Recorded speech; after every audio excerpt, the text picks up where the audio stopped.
myself in the kingdom of God, I also find myself very well positioned in that kingdom. And I ask myself, what am I doing with all this? And I think you also ought to ask, because you too, you are in the house of the king. You too, you're part of a kingdom. And a kingdom. You have a prominent position in that kingdom. You are children of the king. You are children of the king. And there are things that you should be doing naturally as children of the king. There are things we should all be doing naturally, things that should naturally come to us as children of the king. Things that we do, things that we ought to be doing to advance the kingdom. Our duties, our kingdom duties should be doing. I'm reminded of a conversation between me and a very, very good friend of mine, a very gifted, a very highly gifted.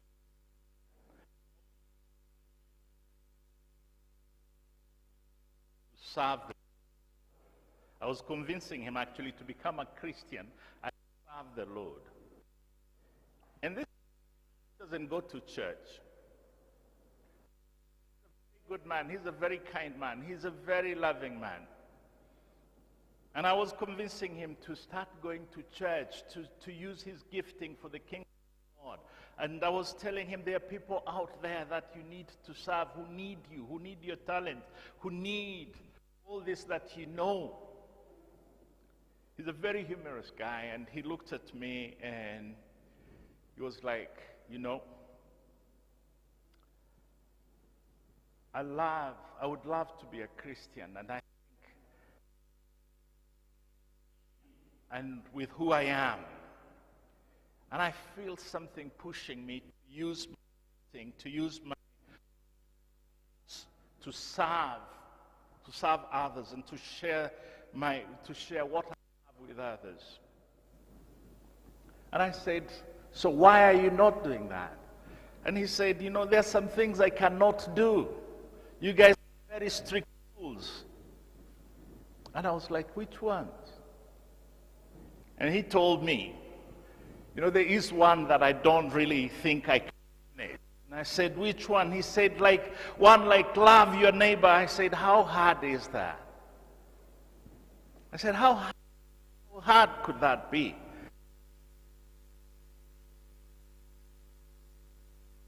And who is actually your neighbor? The idea was believe who his next door neighbor was and who was the most difficult neighbor who he was afraid of loving. It turned out to be his mother-in-law. Now, I want you to imagine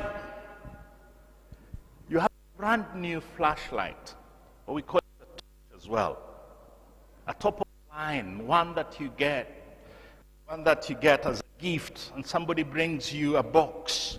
You get a box of a flashlight, a very bright one. There are some very bright ones these days, made in China. And it's in a box. And you like both the box, the wrapping, and the flashlight. And you try it out once, and it's so bright. But you don't take it out of the box. It's always there. It's in the box. It sits on a shelf, and you want the box to be new and the flashlight new. Nobody's using it, and you don't want to use it, and you're using it. Even when you go out in the dark, you don't use it. You have that flash, it's your flashlight. It is there. You don't want to touch it because it's yours. You have it. And you don't want people to misuse it, so you keep it in a secure place. But what good is it if you're not going to use it? Because a flashlight is inherently made not to be kept on a shelf, but to be in your hands, shining when it's dark. Shining before you, lighting up your path. And that's the use of a flashlight, actually. It's not for decoration. It doesn't matter who has given it to you. It doesn't matter who has given it to you. It doesn't matter how much it has cost. It doesn't matter what it is. It's completely useless if it's not being used, and if it's not used for the right purpose. And in the same way, what good is faith? What good is our belief in Jesus Christ? What good is our faith if it's not shining in this world? If it's not making an impact in this world that we live in? We have faith, but what are we using it for? And this is a great challenge for me. You know, sometimes I put on a collar and I put these robes on, and I might be led to think that that is enough. I am doing enough. And unless I explore further to find out what God has called me for, and unless I take a step forward, unless I move forward and I stand up to God, then I'm probably doing what I've been called for. Things have been called. And God calls all of us for good works. God calls us for good works. God calls us to do good things in this world, to be his face in this world, to be seen by people doing good things so that they glorify God. God calls us for good works, and he gives us what it takes to do. But it begins with self-awareness. It begins with self-awareness. It begins with taking that flashlight out. You dark, so you need that flashlight to shine. And the story of Esther we just read, when you go back a little bit, in her conversation with her, the confusion whether Mordecai was her uncle or her cousin or where he was, they had a conversation. The answer, he first asked her to come to their rescue, tells us that she was not even aware of why she was in the king's house. And that's why Mordecai responds and says, do not think, just you're in the king's house. Not think that we will be wiped out of the face of this earth and you will be left there. Do not think for once that you're protected just because you are there. Just why you are there. You are there for a purpose, and that purpose to stand up at such a time as this. And that purpose is to be where every Jewish person in Susa and in the whole kingdom cannot be. And this was a young lady in the house of the king. But she has such a huge task to rescue a nation, a whole people.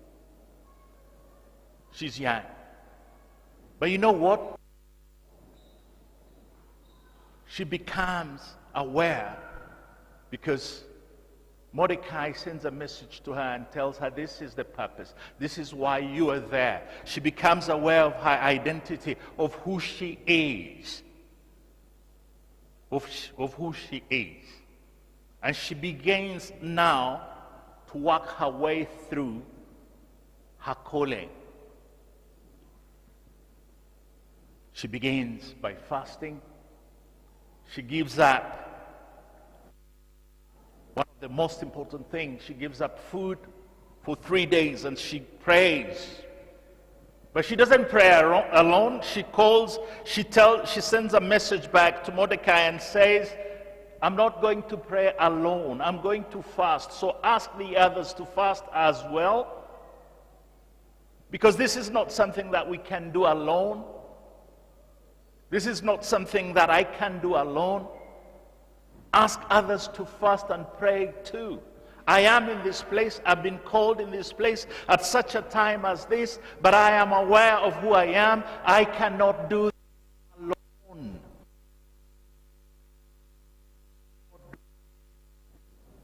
Like about he believes others. In this world, we are placed here by God, we are created by God, and He calls us not for ourselves. It's not about us, it's not for the others only, but it's about God and ourselves and the others, all of us together. Esther, a young lady in the house of the king, with an insurmountable task. She decides, I can't do this alone. I'm in the house of the king. I need to pray. I need to recognize that I'm here because God has placed me here. Secondly, I need to involve others before I can even start doing this. I'm not alone. I have been called for this, for good works, but I'm not alone. And neither are you. Neither am I. We are not alone. But God places us here to serve Him and to do good. But we should remember that it's not us. It's about God. It's about who we are. And it's about who has called us to serve. Secondly, you need the courage to stand up and stand out. You need to be courageous. What makes you courageous? When I went to declare to my pastor at the time that I felt the calling into ministry, he looked at me and he said, I wonder if you can even speak to a crowd of people, because he knew me very well.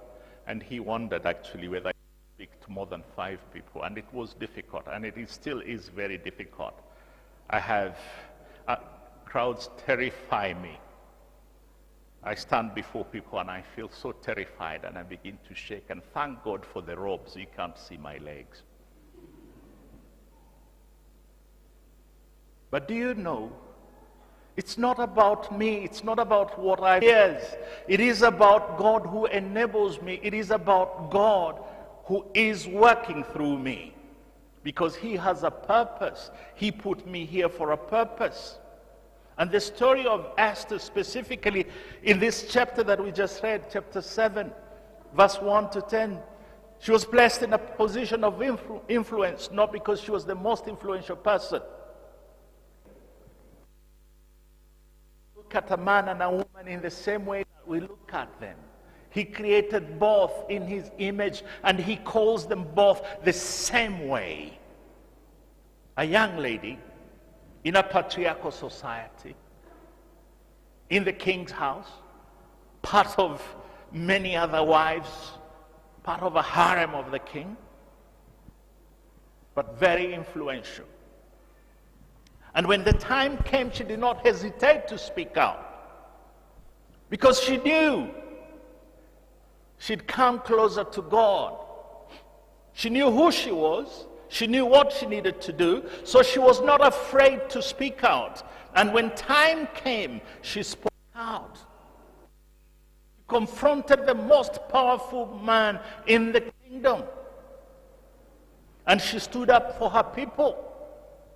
And God used her. And the Bible reminds us in James chapter 2, verse 17, that faith by itself, if it is not accompanied by action, it is useless, it is dead. The story of the flashlight that I began with, the flashlight is on a shelf. If your faith is dormant, if you're not acting, if you're not taking action with your faith, if you're not acting on your belief, then it's as good as not having any. It's as good as not having any. And that terrifies me.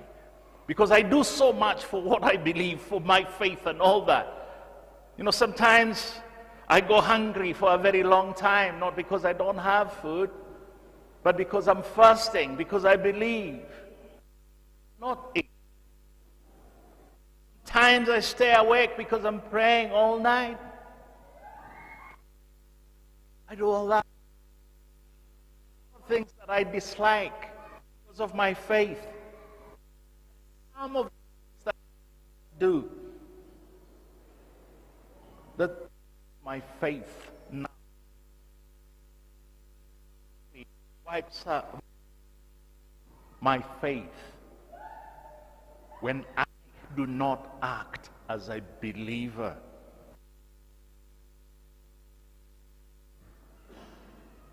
Esther stands up and stands out in a crisis. She stands up for justice. She stands up for the truth. And she stands up for God.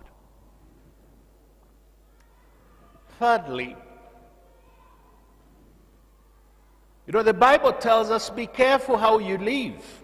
Living honorably is very important. Because we are living in a hostile world. And unless we rise above that world, then the world is going to be hostile to us because we have nothing to give to the world. We need to have something to give to the world, something that the world does not have. You know, have you ever tried to give somebody something that they already have? Some might even take it, but they turn and look at you and wonder, how stupid can this guy be? You know, they're giving me something that I already have, but I'll just take it anyway.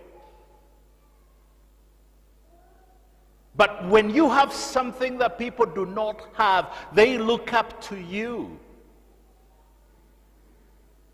And that's how important you are. You have faith. You are children of the living God. You have God's power in you, and God is out there looking out for you. You have what this world doesn't have.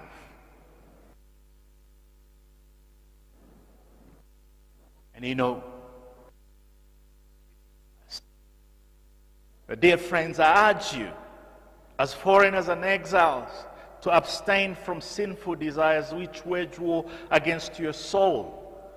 You know, sometimes you ask, why do people talk about sin all the time? People talk about sin all the time and all that. But what else? What takes us away from God? It moves us away from the presence of God. And it takes us into a sinful world, and we no longer look different. And we can't say anything to the world.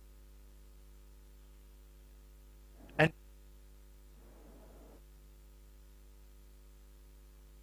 is what? To live such good lives among those who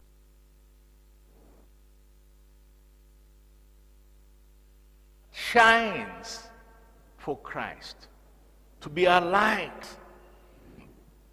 Matthew says, let your light shine before others, that they may see your good deeds and glorify your Father in heaven. Actions, way of life should point others to Christ. Because we are called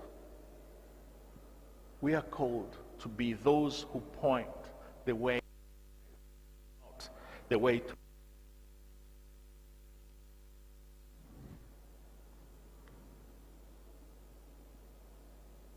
And God expects us to do all this with humility. That's, I think, the hardest part for most Christians, actually.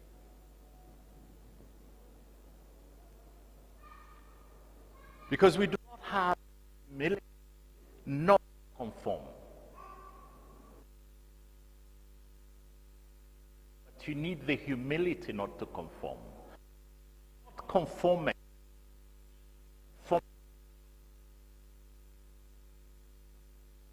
Deflated. Questions are asked that we don't like as human beings. We don't like people asking us questions. And especially those questions that we consider to be personal. Why are they asking me this? You know, I have a teenage daughter, and like any parent, you'd ask, you know, how are you doing? I'm fine. Are you okay? Yes. And then you ask again, and Dad, why are you asking? You know? I was trying to be a parent. I was trying to really be a good parent. And that's the way we are as human beings. We are always like, why? Why do I have, even when you know you owe someone an explanation. But we need not be conformed to this world. We need not take on the color of our environment. We need not be colored by our environment. If anything, we need to paint our environment with a godly paint, with a divine paint. We need to our environment. We need to transform our environment because that's what God calls us to do. God calls us to share His goodness. God calls us to share His love. God calls us to share what He has given us and all that He has.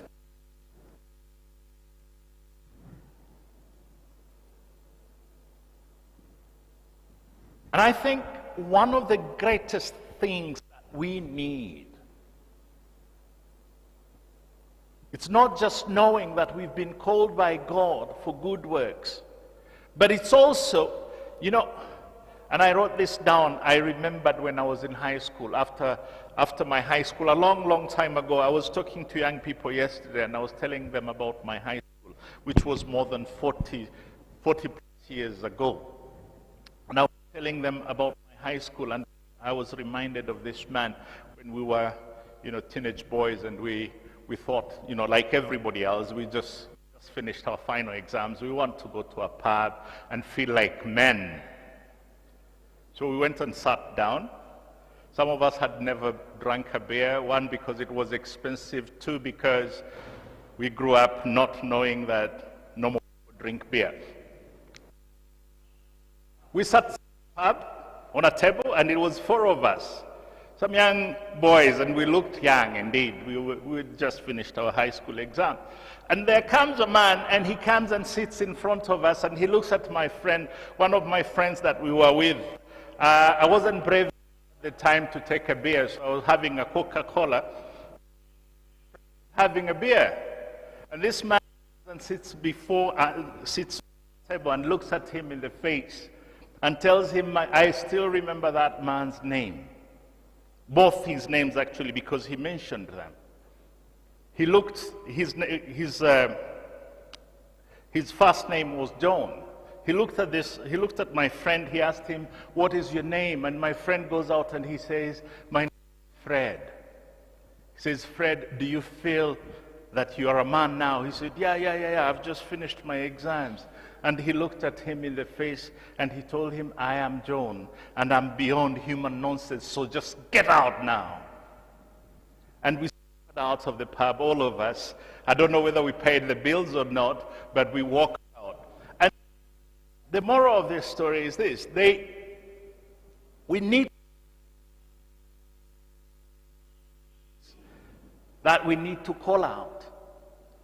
He didn't want us in that pub. He could see that we were just boys going in there to drink and probably mess up our lives in the end.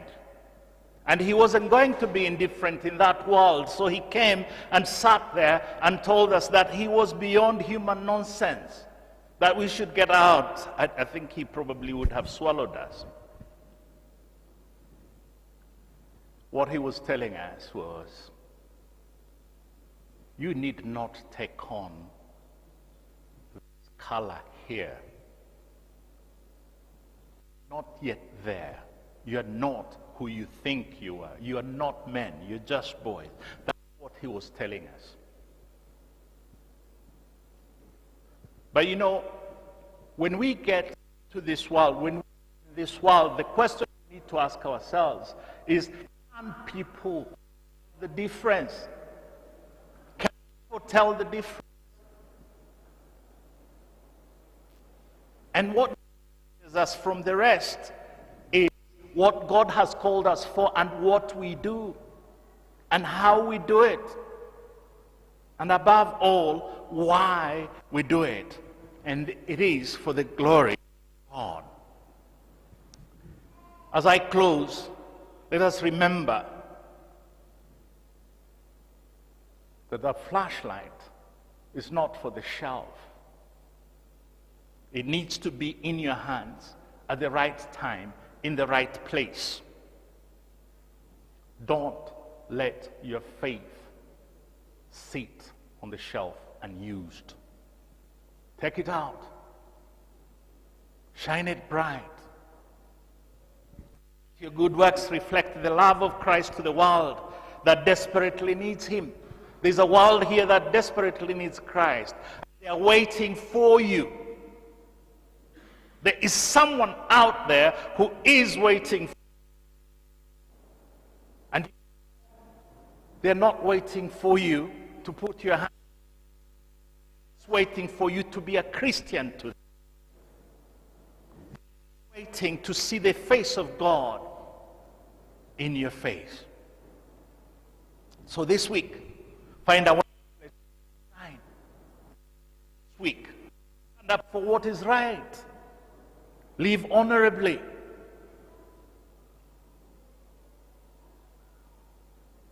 Exercise humility and integrity, knowing that God is in control. As I finish, let me quote from Lewis, and he is a renowned Christian for those who read Christian literature, and a scholar and an author of very many books. And he says, the Christian does not think God will love us because we are good, but that God makes us good because he loves us. Let that love transform you and move you into action, knowing that God has placed you here for a purpose, and leave that purpose. Father, we thank you for your word. Lord, we thank you for speaking to us this morning. Give us the courage and the strength to stand up and stand out for you in this world, in this hurting world, in this hungry world, in this thirsty world, in this world that is in pain. Lord, let us stand out, because there is a lot that you want us to do out there. In the name of the Father, the Son, and the Holy